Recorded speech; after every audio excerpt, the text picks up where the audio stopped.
Avant de recevoir notre invité pour parler de la lutte de Lumumba et son héritage, d'abord sur ce plateau, un médecin pour parler épidémiologie. Est-ce qu'il faut-il un établissement spécialisé pour former des experts dans ces domaines? Avec nous sur ce plateau, Bobette Matulonga, médecin et enseignante aussi à l'Université Paris-Saclay, en même temps initiatrice de cette école franco-congolaise des hautes études en santé publique. Bonjour et bienvenue. Bonjour, merci. Meilleurs vœux, hein, parce que merci à vous aussi. Encore janvier.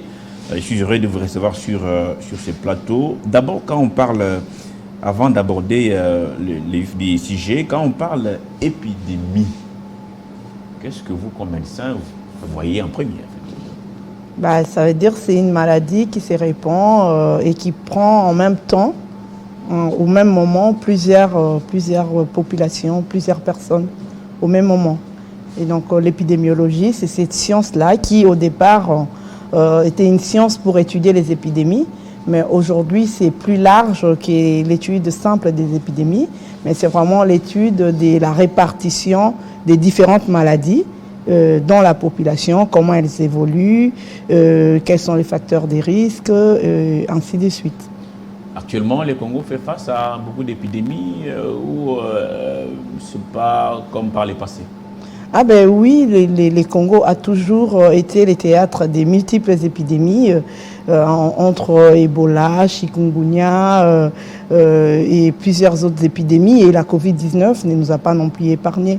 Absolument, le Congo, c'est un pays qui est bien malheureusement le théâtre des multiples épidémies. La conjonctivite qui a frappé les Quinois ces derniers temps, est aussi notre épidémie ou c'est pas forcément classé sur la liste des épidémies? Dans la mesure où ça atteint plusieurs personnes au même moment, dans un laps de temps, oui, on peut la considérer comme une épidémie. Alors vous êtes en tout cas enseignante, hein, vous êtes médecin à l'Université Paris-Saclay, vous êtes l'initiatrice de cette école franco-congolaise des hautes études en santé publique, je l'ai dit tout à l'heure. Alors c'est quoi exactement ces projets? Est-ce que vous pouvez nous en parler ce matin? Alors, l'école franco-congolaise des hautes études en santé publique, c'est un projet, une nouvelle école qui met en collaboration deux universités. Donc, c'est une double diplomation entre l'Université Paris-Saclay, où je suis professeur, et également l'Université protestante au Congo. C'est un projet qui est né, qui a commencé à être construit depuis 2019. Et donc, l'objet de ces projets, c'est de former des experts congolais en santé publique et surtout à des normes internationales. Donc, c'est comme ça qu'on a associé ces deux universités. C'est une collaboration bilatérale dans tous les sens, parce que dans cette école, les étudiants, les apprenants, sont formés d'une part par les professeurs congolais sur tout ce qui est enseignement par rapport à notre contexte local, la politique de santé, l'économie de la santé congolaise, mais ils sont également formés par des professeurs français pour tout ce qui est méthodologie, des recherches, ainsi de suite. Et donc c'est une collaboration entre ces deux universités et nos étudiants sont formés ici à Kinshasa, mais ils sont également formés à Paris parce qu'au cours de leur formation, ils font des allers-retours entre Paris et Kinshasa. C'est ça, en fait, la ligne de démarcation entre vous et d'autres écoles qui ont existé bien avant vous? Absolument. La plus grande école, notamment l'école de santé publique de l'Université de Kinshasa, c'est vraiment la seule qui était bien renommée ici en République démocratique du Congo. Et nous, ce que nous apportons de nouveau, c'est justement cette internationalisation de la formation, parce que nos étudiants sont formés par les Français et par les Congolais. Et donc, du coup, avec les nouveaux systèmes LMD, qui se veut un système qui permet d'internationaliser un peu, d'apporter une comparabilité entre nos diplômes congolais et les diplômes internationaux. C'est vraiment le modèle qu'il faut pour un soutien à ces Vous êtes nouveaux là systèmes depuis LMD. 2019, certainement, il y a déjà les premiers apprenants qui à la fin ont obtenu un papier. C'est quel papier vous remettez à la fin? Expert en santé publique ou Alors, je dis que le projet a commencé depuis 2019, c'était dans la conception. La première... Là, la mise en œuvre, ça a commencé la première depuis quand, année, déjà depuis octobre 2023. Donc la première entrée académique a eu lieu en 2023. donc ça c'est récent ça. Oui, c'est récent, c'est récent. Ils ont combien d'années pour... Alors ils ont 2 années, c'est une formation de niveau master. Donc il y a un master 1 et ensuite il y a un master 2 et nous avons également un doctorat. Donc là, c'est un master 1 qui a ouvert. L'année prochaine, nos étudiants des master 1 passeront en master 2 et l'année d'après, ça sera les doctorats. Alors à la fin, ils obtiennent quoi? Ils obtiennent justement une double diplomation. Nous, ce n'est pas vraiment une co-diplomation, mais c'est une double diplomation. C'est-à-dire à la fin de la formation, nos étudiants ont un diplôme à part entière de l'université protestante au Congo, donc un diplôme national congolais, et ils ont également un diplôme à part entière français. Donc ils ont un diplôme de l'université Paris-Saclay. C'est pourquoi on ne parle pas d'une co-diplomation, mais plutôt d'une double diplomation. C'est pas facile pour beaucoup, en tout cas, même ceux qui ont la volonté d'aller faire l'école de santé publique, parce que c'est très, très coûteux. Parce que c'est la même chose chez vous. J'ai vu des étudiants abandonner parce que c'est lui qui a promis l'argent ou la bourse promise n'est pas arrivée. Est-ce que vous avez des boursiers ou ce sont des gens qui viennent d'eux-mêmes avec leurs moyens de poche pour suivre la formation? Actuellement, on n'a pas de bourses. On a un soutien de l'ambassade de France qui soutient notamment la mobilité enseignante. Parce qu'il faut dire que dans cette formation, les professeurs français donc, viennent également en République démocratique du Congo. Mais par contre, on n'a pas encore un soutien pour les étudiants. Donc, ils payent eux-mêmes leurs frais de scolarité. Mais il faut dire que c'est quand même assez modeste par rapport aux formations de santé publique qui sont proposées au pays, où on est dans les 9 000 $, alors que nous, on est plutôt dans les 6 500 €. Donc, on est largement... Avec la même qualité, une qualité supérieure, une qualité moyenne, une qualité supérieure. une qualité à peu près. Non, plutôt, en tout cas, je suis absolument certaine que c'est une qualité supérieure parce que la méthodologie des recherches, il faut dire que les étudiants qui sont formés habituellement ici en République démocratique du Congo avec une simple diplomation congolaise, généralement, ils partent encore à Paris ou dans d'autres universités internationales, généralement les universités francophones, pour apprendre la méthodologie des recherches. Donc ils vont encore chercher une formation supplémentaire à leur diplôme congolais, alors que nous, justement, tout est compris. À ça, madame, pourquoi nos diplômes, nous en tout cas, ont du mal à passer ailleurs? Qu'est-ce qui se passe? C'est la qualité de nos professeurs ou notre enseignement qui est devenu obsolète? Pourquoi est-ce que les jeunes gens vont ici perdre 5-6 ans? Pour les médecins, par exemple, ça c'est jusqu'à 7 ans. 9 ans. Oui, 9 ans même. Après, on vous dit ailleurs que ça ne passe pas. Ça bloque à quel niveau? Type d'enseignant ou qualité de notre enseignement? Non, je ne pense pas que ce soit un problème des enseignants. Moi-même, je suis professeur des universités. Et donc, la plupart de mes collègues professeurs des universités sont très bien formés et ce sont des personnes qui vont... Moi, je donne cours à Kinshasa, je donne cours à Paris et donc je ne pense pas que ce soit différent. Mais actuellement, bien heureusement, on a mis en place le système LMD. Nous, on était dans le système graduat licence. Moi-même, par exemple, quand je suis arrivée à Paris, quand je présentais mon diplôme de graduat, on n'arrivait pas à comprendre c'était quoi. On n'avait pas une équivalence de cette formation graduat à l'international. Donc déjà, le passage au système LMD permet une meilleure comparabilité des diplômes. Ça, c'est une chose. Donc, on a bien fait. En tout cas, je salue cette réforme. Mais ce n'est que la forme qui a changé. Les fonds restent les mêmes. Non, non, les fonds a changé également. C'est pourquoi ces systèmes LMD, ils nous apportent une meilleure comparabilité et ça, c'est ce qui a permis même que nous mettons en place ces projets parce que nous, on propose un diplôme de niveau master. Au Congo, on n'avait pas les masters. Donc les gens qui faisaient la licence ici étaient obligés d'aller faire encore un master à l'étranger, alors que les masters, c'est les bac plus 5. Et nous, nos bac plus 5 étaient des licenciés. Donc du coup, l'équivalence des diplômes posait déjà un problème. Au-delà de ça, de ces problèmes d'équivalence des diplômes, il y a également, je pense, la qualité des étudiants. Et ça, je ne pense pas que ce soit un problème au niveau universitaire. La formation commence à la base. La formation commence à l'école primaire, à l'école secondaire. Quand on arrive à l'université et qu'on ne sait pas écrire, les professeurs de l'université ne sont pas là pour apprendre aux gens à écrire. Ils ne sont pas là pour apprendre aux gens à conceptualiser des choses. Vous voyez? Donc je pense que c'est un ensemble de choses. Et je pense que les réformes sont en cours, mais c'est un ensemble de choses qu'il faut changer. Je reviens à vous, Madame Matoulonga Bobette, pour continuer cet échange si riche et si intéressant.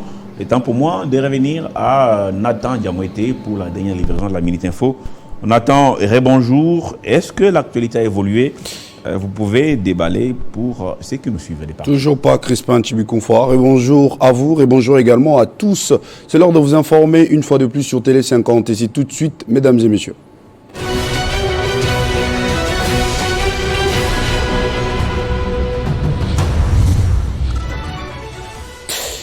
À la une de l'actualité, 17 janvier 1961, 17 janvier 2024, jour pour jour, cela fait 63 ans depuis qu'Emery Patrice Lumumba a été assassiné. La journée est déclarée chômée payé sur toute l'étendue de la République démocratique du Congo. À Kinshasa, plusieurs églises organisent des cultes en mémoire de l'ancien tout premier ministre de la RDC. Agression rwandaise, c'est mardi 16 janvier 2024 qu'ont débuté les opérations conjointes entre les troupes de la SADC et les forces armées de la République démocratique du Congo. Objectif principal, mener des attaques offensives contre les M23. C'est ce qu'a annoncé le lieutenant-général Fall Sikabwe, coordonnateur des opérations militaires au Nord Kivu. Environ 500 ménages dans la province du Sud Kivu, dans les territoires des Chabunda, passent nuit à la belle étoile depuis 2 semaines après les débordements de la rivière Oulindi. Cette catastrophe naturelle a emporté des maisons, des écoles et églises. La société civile sollicite l'implication et l'attention du gouvernement central. Et puis enfin en sport, ça y est, le jour tant attendu, les Léopards de la RDC entrent en lice ce mercredi 17 janvier dans les cadres de leur première journée de la Coupe d'Afrique des Nations en Côte d'Ivoire. Ils vont affronter la Zambie sous les coups de 21h. Les Fauves congolais ont l'ambition de remporter cette première rencontre du groupe F. Merci à tous de votre attention soutenue. Tous ces titres seront développés dans la grande édition des 13h. Entre-temps, 50 bonjours se poursuit avec Crispin Tchibikoufwa et son invité. Retrouvez toute l'actualité en continu sur www.tele50.cd. Merci Nathan, merci à vous tous qui nous suivez de partout à travers le monde. Alors, Madame Matoulonga Bobette, vous êtes enseignante à l'université. Ces projets, en tout cas, parlons-en maintenant, un établissement pour former des experts en épidémiologie, quel serait en tout cas son apport, sa contribution pour les pays comme les nôtres? L'école franco-congolaise, comme je le disais tout à l'heure, apporte donc une nouveauté, une formation internationale ici même sur le sol congolais. Et donc, les Congo, c'est un pays qui connaît beaucoup d'épidémies, beaucoup de problèmes de santé de façon générale. Et donc, nos experts qui vont être formés vont être mis sur les marchés pour venir à bout de ces épidémies. Il faut dire que les Congo fait souvent appel aux experts internationaux en cas d'épidémie, notamment dans les grands organismes internationaux, OMS, UNICEF, ainsi de suite. Donc, si nous avons nous-mêmes ici au Congo des professionnels formés avec des normes internationales, donc c'est des personnes qui vont entrer sur les marchés pour endiguer ces différentes épidémies. Je souhaite en tout cas plein succès à votre école. Je vous remercie.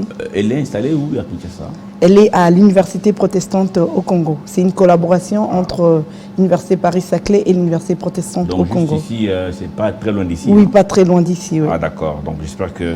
Actuellement, c'est combien d'étudiants déjà inscrits pour la toute première promotion? Nous avons 35 étudiants. Ils sont tous médecins ou professionnels de santé en général. Ah, avec des professeurs qui viennent aussi de Paris, vous avez dit, oui. Et ceux qui sont d'ici. J'espère que vos diplômes, comme vous les dites si bien, seront acceptés partout et que ces gens, une fois obtenus ces doubles diplômes, n'est-ce pas, vont pouvoir travailler pour le pays. Alors, quels sont, ça c'est pour terminer, les défis majeurs qui nous restent dans ces domaines par rapport à notre pays? Alors, les plus grands défis, vous l'avez évoqué tout à l'heure, c'est de faire un système LMD, non pas seulement des noms, mais des qualités, que le fond y soit également. Donc, nous sommes là. Je pense que vraiment, notre projet, ça peut être un projet pilote dans la mesure où nous nous sommes associés avec une université qui est dans les systèmes LMD depuis des années. Et la formation en santé publique que nous proposons là à l'UPC, c'est une formation qui existe depuis plus de 50 ans à Paris. Donc du coup, ça c'est une chose. Et un autre défi, c'est d'avoir des professionnels de qualité qui soient acceptés également à l'international. Et donc nous, comme nos étudiants sortent avec un diplôme français, c'est vraiment un diplôme à part entière. Donc ce n'est pas un même diplôme dans lequel on a écrit IPC et Université Paris-Saclay. Ils ont un diplôme Université Paris-Saclay, un diplôme Université protestante au Congo. Donc c'est un diplôme international. Ça c'est une chose.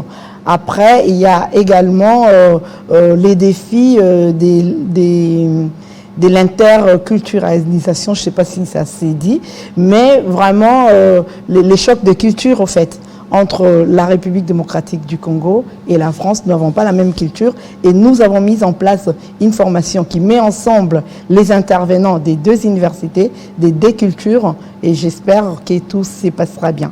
Donc, pour cette année, c'est déjà bouclé? C'est bouclé, oui. Maintenant, il faut que... Ça va jusqu'au mois de juillet, juin, août? C'est jusqu'au mois de juin. La fin de l'année, c'est mois de juin pour la première session. 2 mois de vacances et puis... Voilà, et puis la rentrée en septembre. En septembre, donc ceux qui veulent venir, non, qu'à patienter.